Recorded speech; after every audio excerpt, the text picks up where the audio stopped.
you can't explain what you're investing in to a third grader or a fourth grader, if you can't explain it to a child and help them to understand it, then you shouldn't be investing in it because you don't know what it truly is. You've got to get it so deep that you can articulate it to somebody else.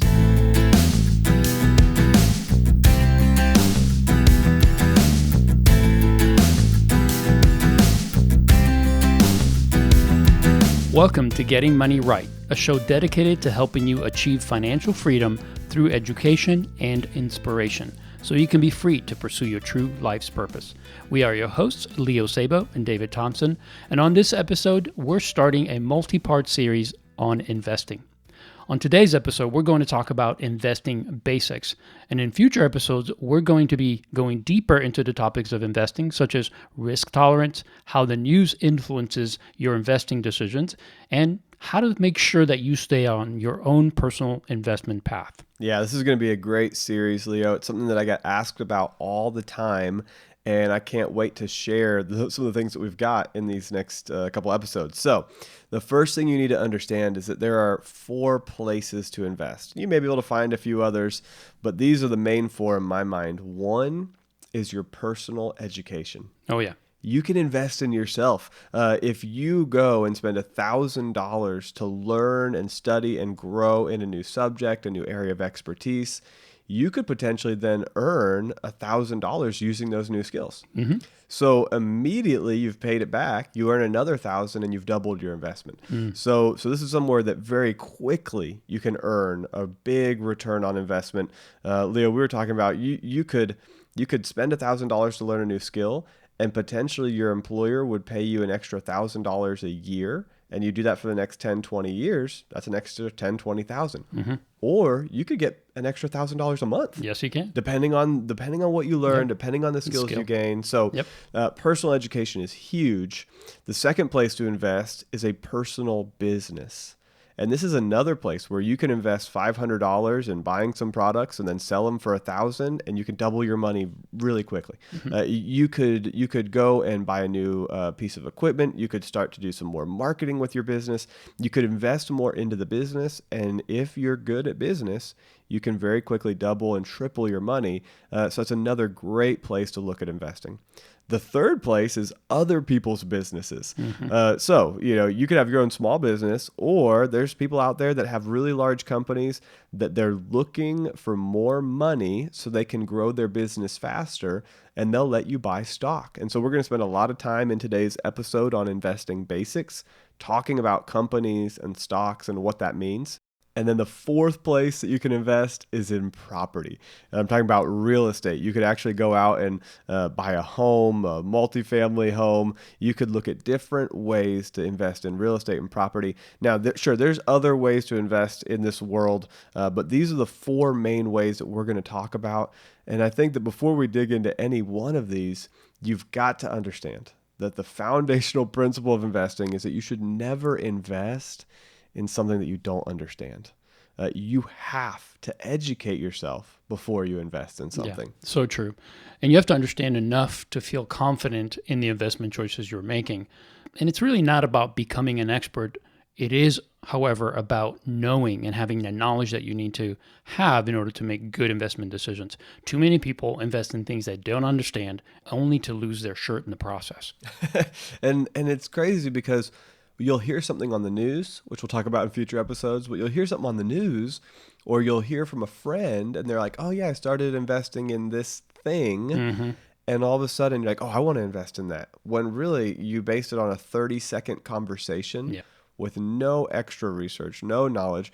If you can't explain what you're investing in to a third grader or a fourth grader, if you can't explain it to a child and help them to understand it, then you shouldn't be investing in it because you don't know what it truly is. You've got to get it so deep that you can articulate it to somebody else. Yeah. So make sure you understand. And then the next thing is that make sure that you don't put all of your investments in one place. Right. So we talked about 4 places to invest. Yes, you should invest in your personal education. But if you spend 20 years growing in your education and you never put money into a personal business or into property or into somebody else's business or stocks, What happens if something happens to you physically and you're unable to work or unable to use that education, or the job market changes and you can't use some of those skills?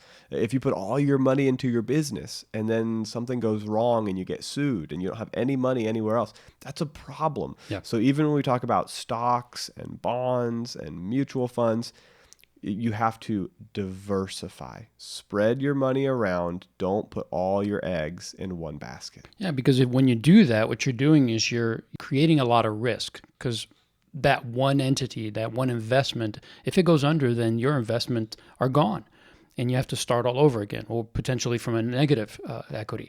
So by having your investment in different places, you're minimizing that risk, because although some of your investments might be losing money in one season or another, others will more than likely make money. So if you're invested in multiple things, not every one of them will make money all the time, but together they'll all be making some money and some growth, and you'll see a consistent growth over time. Yeah, that's exactly it. Okay, so we are talking about investing basics. So we're going to take you to the very fundamental basic side of investing in somebody else's company, and that would be called stocks.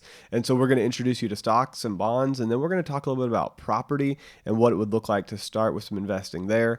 And so when we say the word stocks, what comes to your mind? Like, what do you think of when I say, hey, you should invest in stocks or in public equities? What does that mean? Or private equities? Where should I go? What does that mean? Well, let's give you a basic example of what it means to start a company and then invest in that company and then potentially open that investment up to somebody else where they could buy stock. So let's imagine that I wanted to start a company and it's a lawn care company. And I'm going to go out and mow people's yards and I'm going to edge and trim. Well, I'm going to have to invest personally in buying some equipment, a lawnmower, a trimmer, an edger, maybe some weed and feed, a trailer. So let's say I buy $5,000 worth of equipment and then a $4,000 trailer. And then I go out and print $1,000 worth of flyers and business cards, or I hire somebody to go door to door. So 5,000 plus 4,000 plus 1,000. I personally have invested $10,000 up front. But over the next year, I go mow a bunch of lawns, or I hire somebody else to mow a bunch of lawns, and I end up making $40,000 of profit. Okay, $40,000 of profit is not bad. I can take that home, pay taxes on it, and I can feed my family. I'm doing all right. Now, Leo comes over and he says, David, I see you doing this lawn care thing. And I see that, you've subbed out the work. So you're sitting at home sipping lemonade while, all these people are going and mowing lawns for your company. That's awesome. How can I get in on that? And so I say, well, I invested $10,000 up front. So Leo, if you give me $10,000, I'll give you half of the company, and I'll go invest all that $10,000 in new equipment, new trailers, new marketing. And so we'll have this company that hopefully goes from $40,000 of profit one year to potentially $80,000. Right, because doing twice the work. Doing you have twice the equipment, maybe twice the people. Yep. So Leo, when he bought into the company for $10,000, he bought into a company that made $40,000 a year. But a year later, the company's making $80,000 a year. Let's imagine that a year later, it's making $160,000 a year. Just because we've used some of that profit, we know how to grow the company. More contracts. Yep. And so now, let's say that Leo wants to sell his half of the company. Well, it went from a company that made $40,000 a year to a company making $160,000 a year. If somebody wants to buy his ownership, buy that stock. And when we say stock, what it would be is if Leo and I came to an agreement, we would basically write on a piece of paper, Leo owns 50% of the company, I own 50%, and we could give him a piece of paper that represents 50% of the company, and I could have a piece of paper that represents 50% of the company. And if he wants to sell that paper to somebody, potentially he bought in for $10,000, but he could sell it for $40,000 because the company has grown 4 times bigger. Well, that means that he's quadrupled his money. It's $80,000. Yeah. Because it's 50% of 160, right? Yeah, absolutely. Is my mind correct? Yeah, Leo's like, hey, give me all my money. Don't cheat me. I don't want a quarter, I want half. That's right.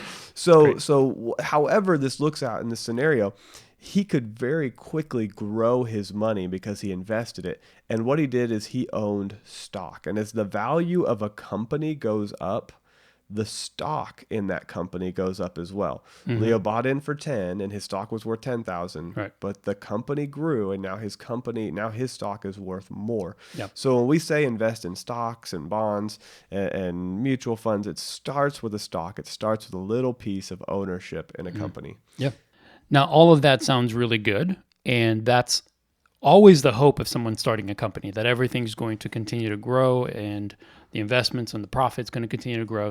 And that many times happens, but not always.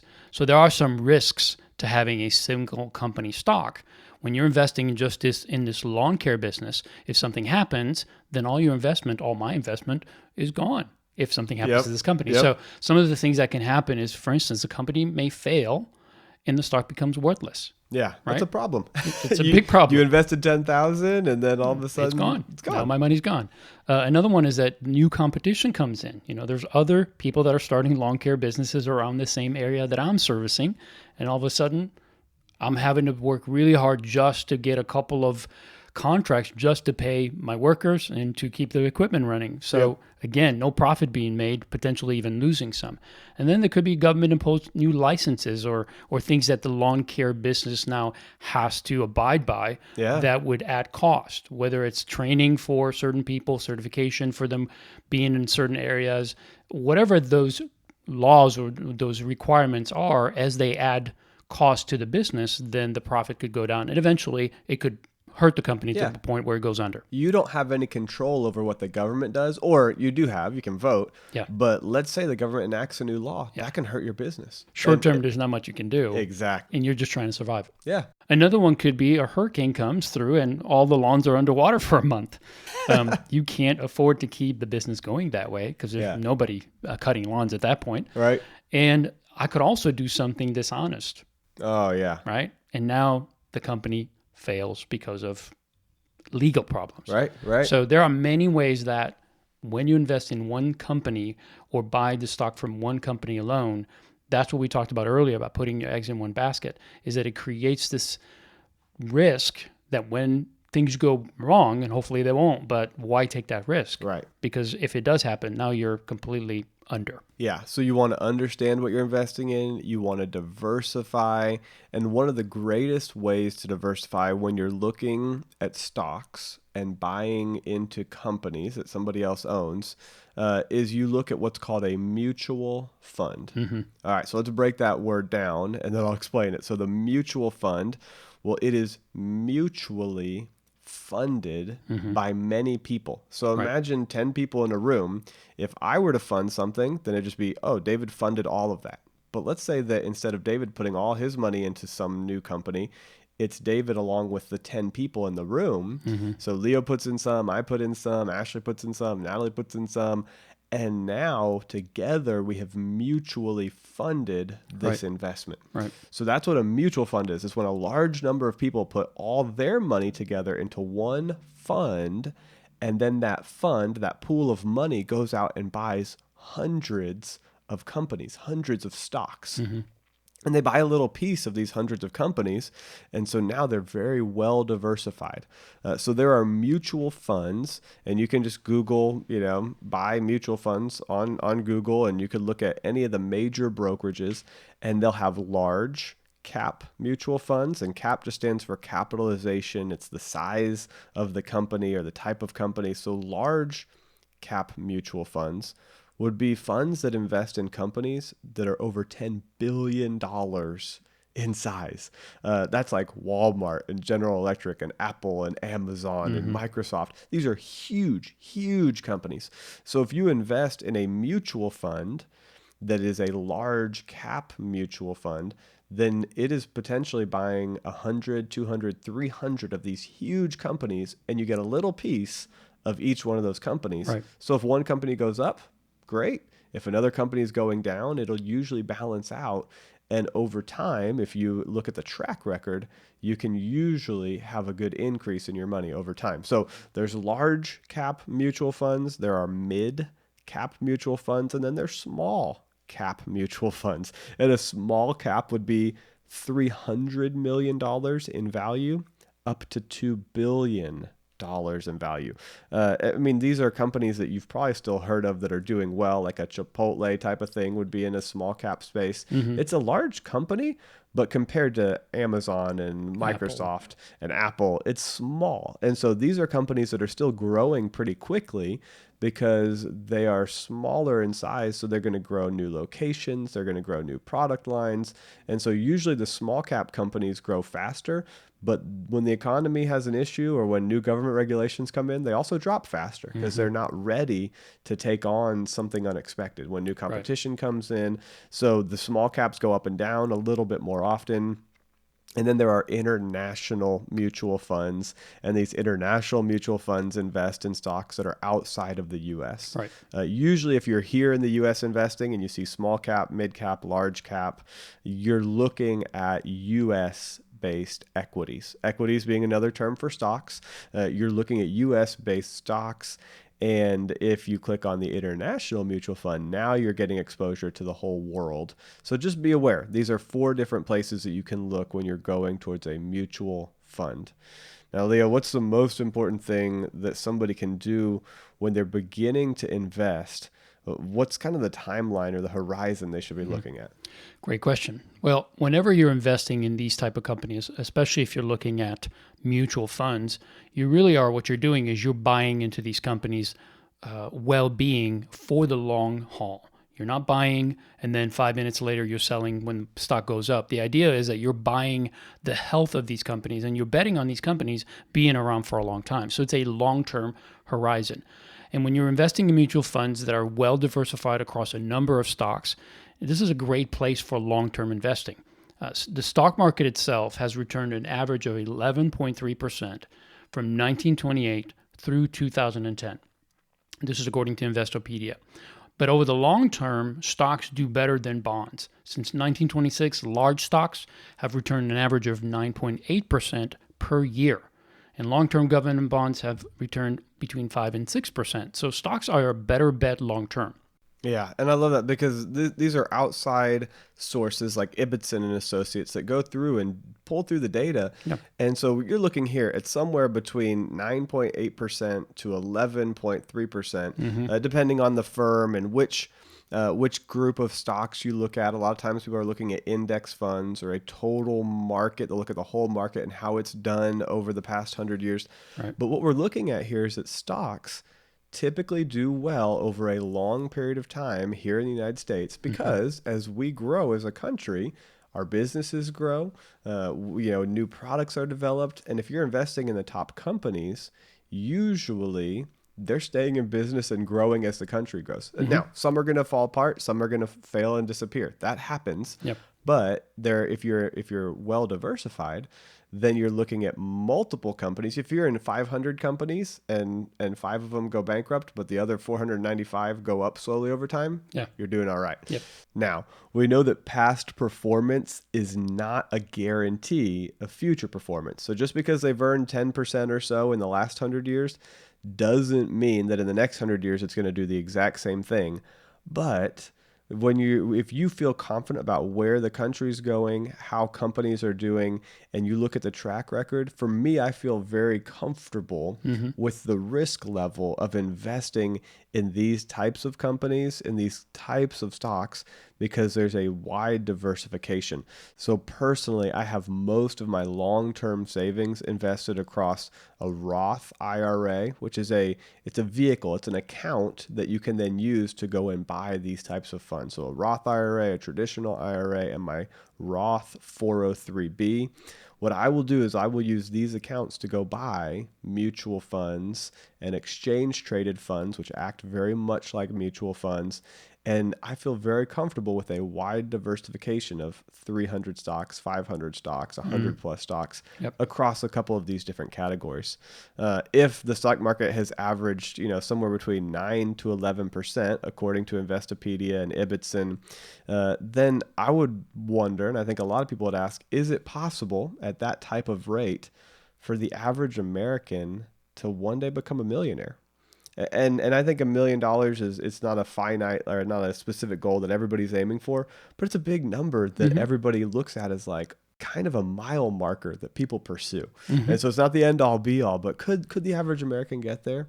And Leo, you and I ran the numbers. Yep. And we said, okay, what if you put $600 a month into a fund that earns 8%? Now that's dramatically lower than 10%. Yep. That 2% makes a huge difference. Yes, it does. So we're being conservative, and you invested from age 30 to age 70. So that's assuming that you didn't invest anything in your 20s. So you're starting at age 30. You would have $2,109,000. So you'd have over $2 million if you invested $600 a month from age 30 to age 70, earning just 8% a year. And that number goes up if you earn 9, 10, 11%. It goes up or if you start sooner. Or if you start sooner. And you invest for a longer period of time. So yes, you can accumulate wealth in this country. We're actually very blessed to be in a place where the companies have, for the most part, a lot of advantages economically. They can be publicly traded. We have mostly a free market. The government does put regulations and taxes and some things on that slow down the economy, but at the same time, there's some good regulation that helps moderate and keep the economy moving forward. So it's a balance. You could go all day talking in that conversation, but what is it, Leo, behind this that's really allowing that to accumulate so quickly when you're getting 10% interest? Yeah. Well, it's compound interest. It's one of the, eighth wonder of the world? Yeah. When you make an investment, hopefully you earn interest on the money. That's the idea of investing, is you want to put some money in that's going to earn money from your initial investment. So let's say that's 10% interest.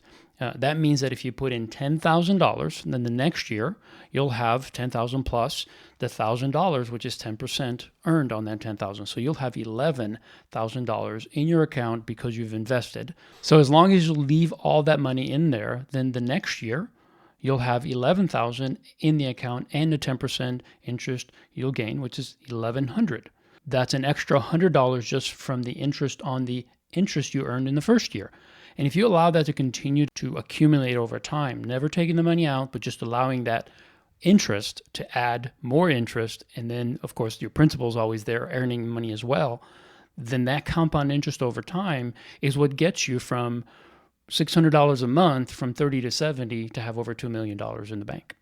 Yeah, that is incredible. It's pretty amazing. The interest grows on itself. And so eventually you're earning money that you never even had to invest. I mean, like you've invested 1,000, but then that 1,000 started to grow on itself, which grew on itself, which grew on itself, and over time, you're actually earning more than you ever physically put in.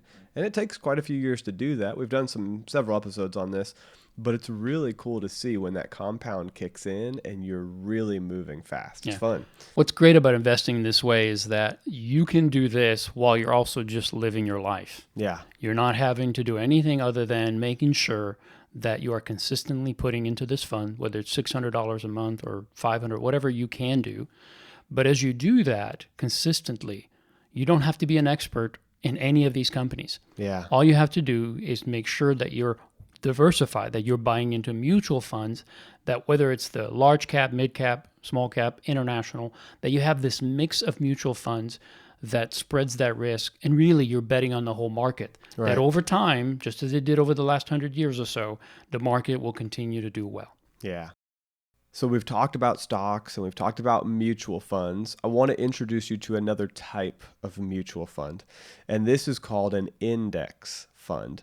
Now, index funds are mutual funds in that they are mutually funded by a lot of people, but that pool of money that's just sitting there now that's been mutually funded by a bunch of people, it buys companies off of a list. And the word index means list. So it is a list fund. It goes and a computer will purchase all the companies on the list. So you have something like the S&P 500. The S&P 500 is a list that's put together by Standard & Poor's, and it is 500 plus companies, 500 companies in the United States, and they're 500 of the largest companies, not the 500 largest, but 500 very large companies.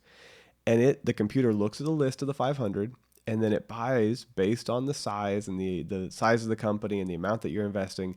And so when you invest in this, it's so easy because you've just invested in 500 companies. It's being purchased off of a list by a computer, which usually means it's very cheap to do this because you're not paying somebody to go find 500 companies that they like, that they want to invest in. You're just saying, I believe in the top 500 companies in the US. I believe they're going to continue doing well over the next 10, 20, 30 years.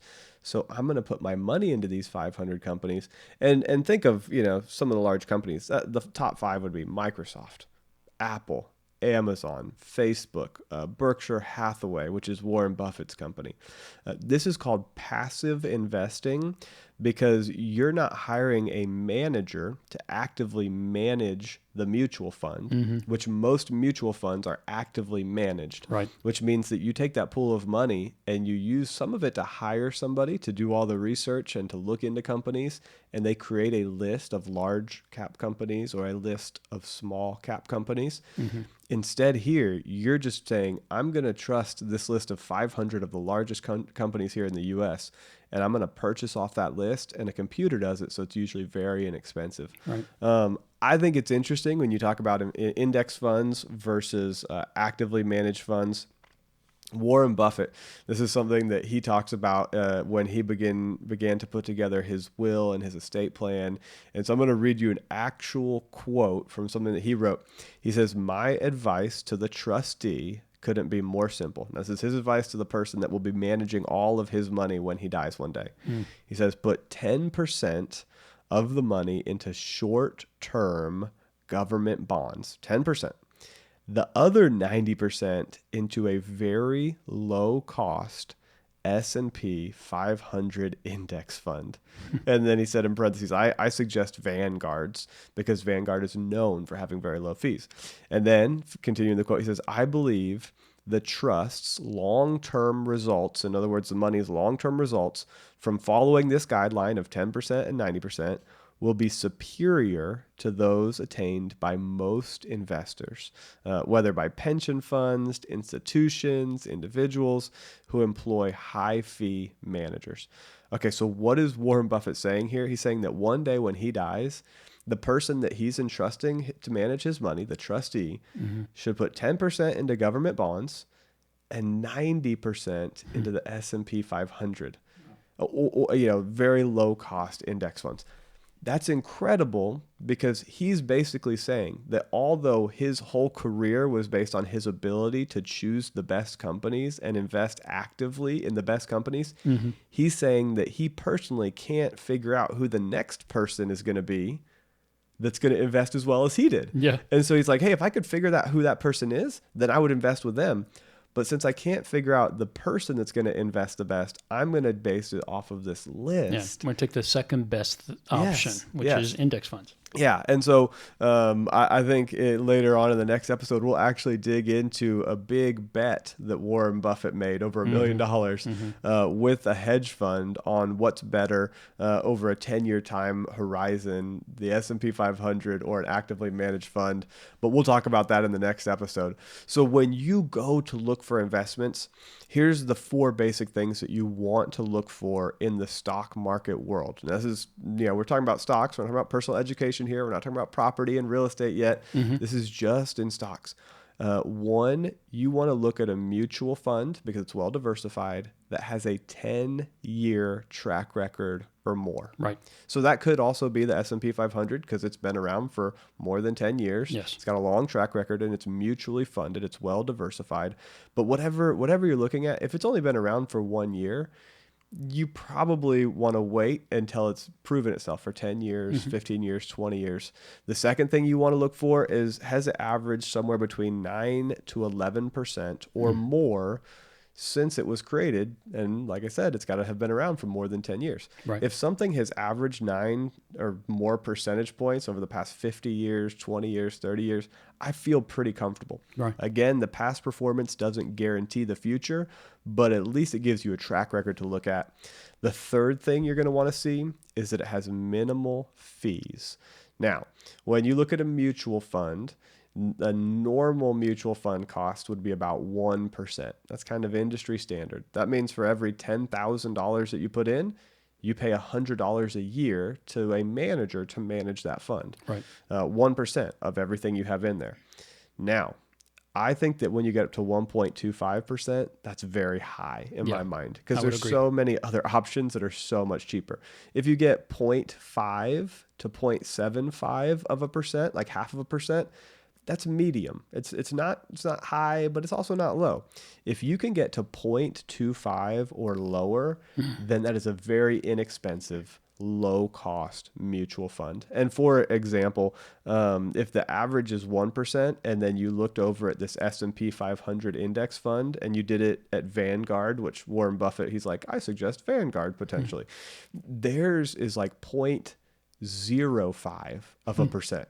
So that's $5 for every 10,000 that you invest versus $100 for every 10,000 you invest. So be looking at the fees and make sure that your expense ratio, that's the term for the fees, your expense ratio is low. And then fourth, make sure that you're educated and not just sold. Most people that work in this industry, unfortunately, and not everybody, thankfully not everybody, but most people are taught how to sell products, not necessarily how to educate the consumer. So if you're going to go through and buy an investment, make sure that they are educating you and you feel like you're learning from them. You're not being sold by your advisor.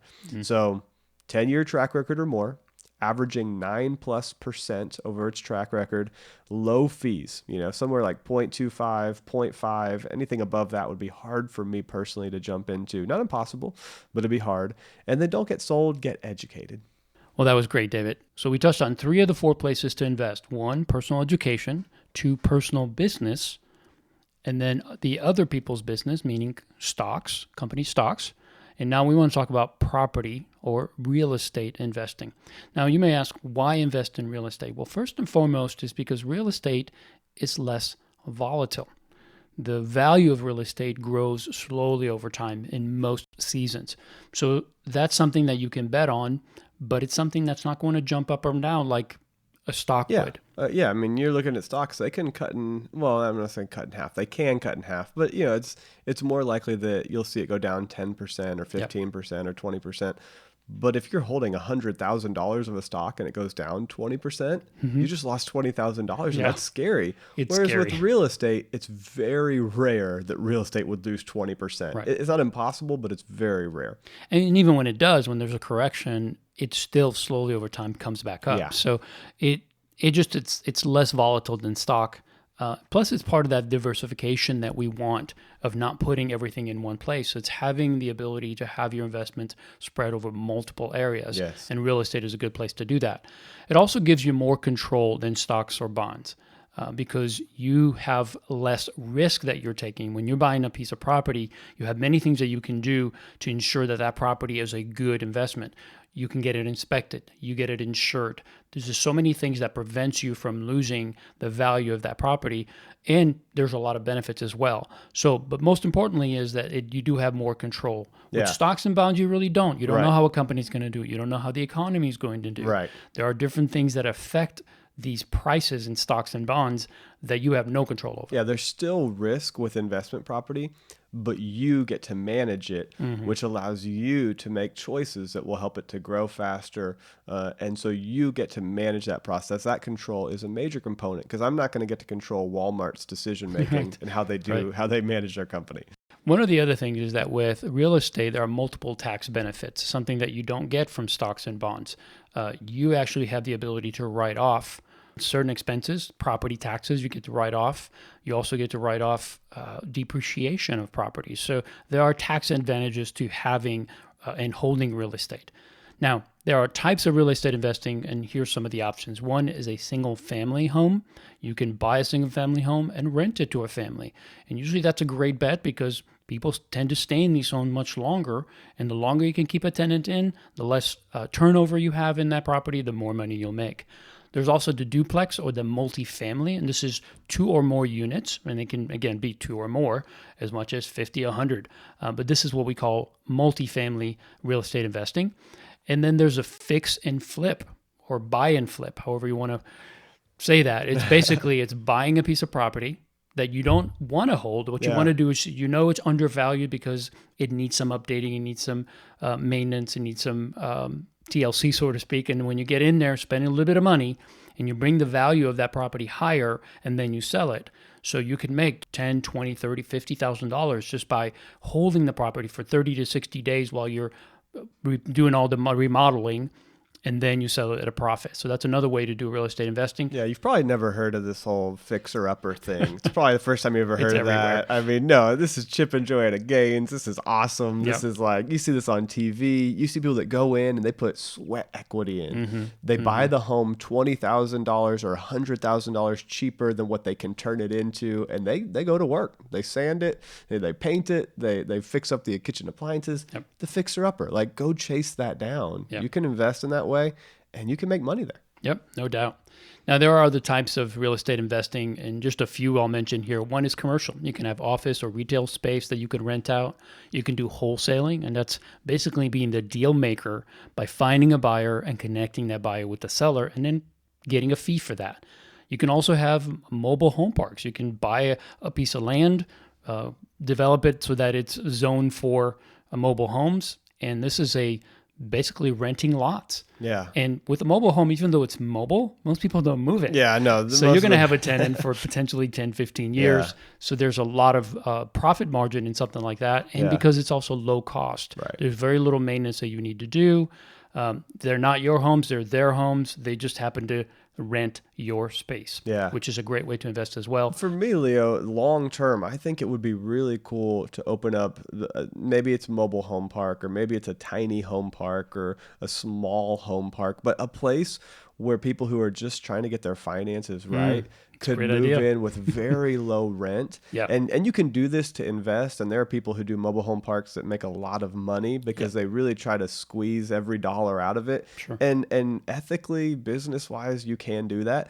But I think as I've accumulate some margin in my life and as I grow my wealth, I would love to invest in something like this as an act of generosity to help people that are on their journey get into low-cost housing, help them learn how to manage, and then when they move out, they can go buy a nicer, bigger home.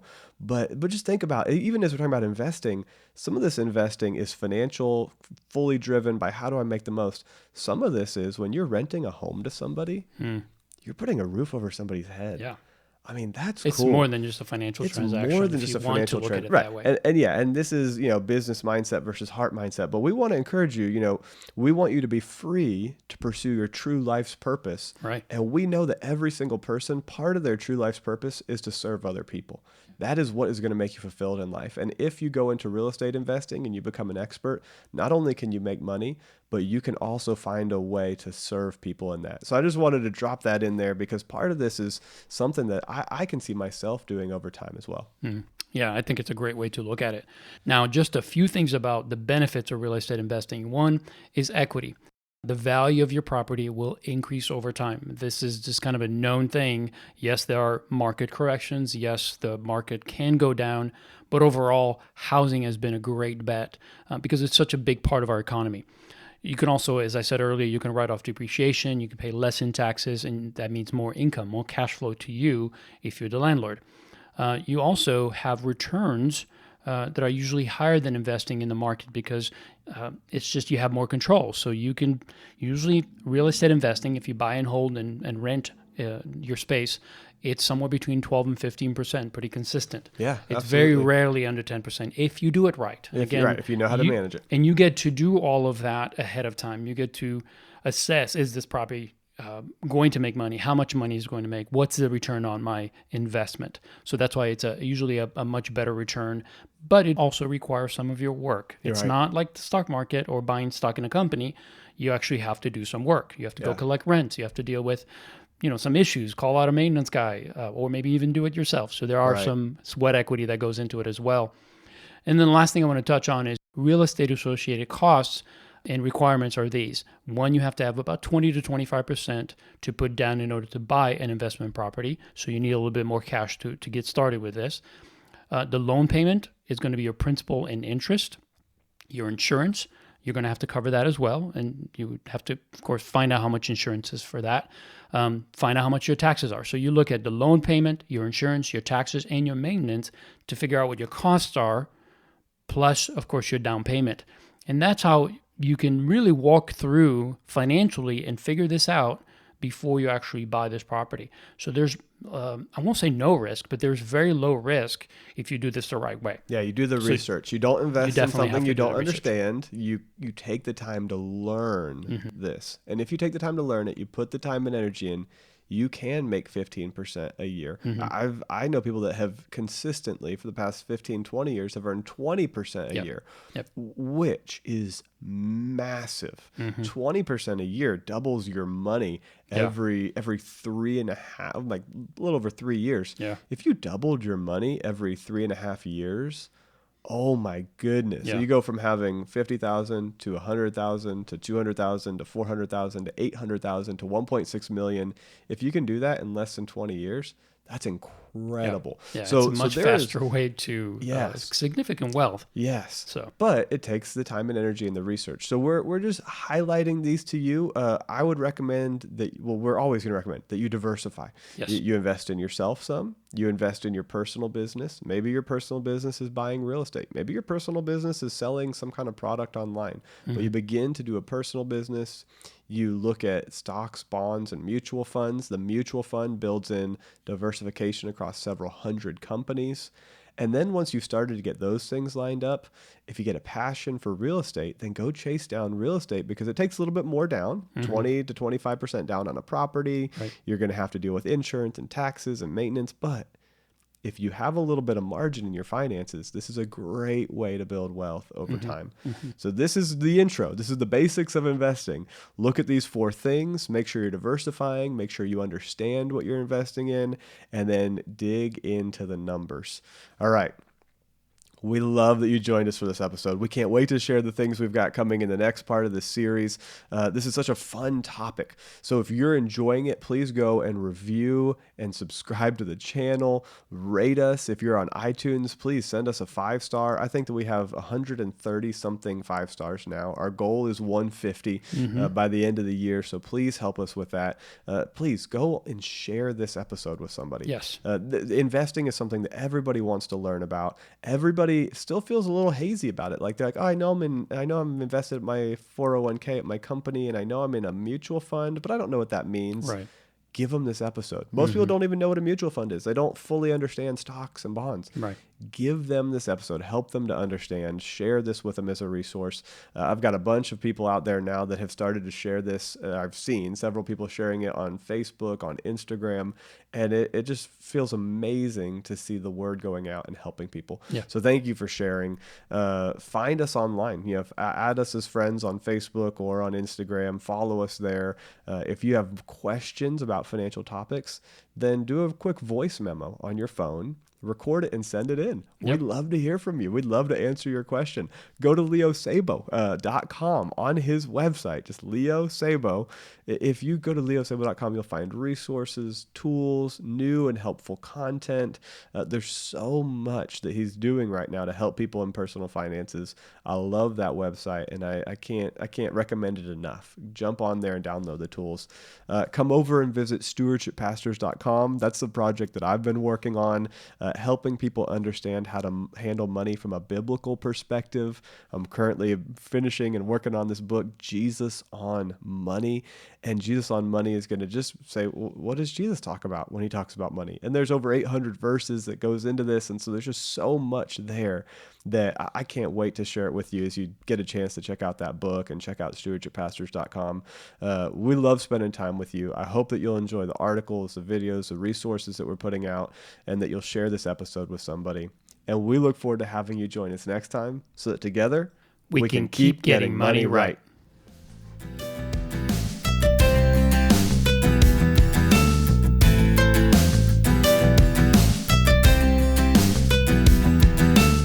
And if you allow that to continue to accumulate over time, never taking the money out, but just allowing that interest to add more interest, and then, of course, your principal is always there earning money as well, then that compound interest over time is what gets you from $600 a month from 30 to 70 to have over $2 million in the bank.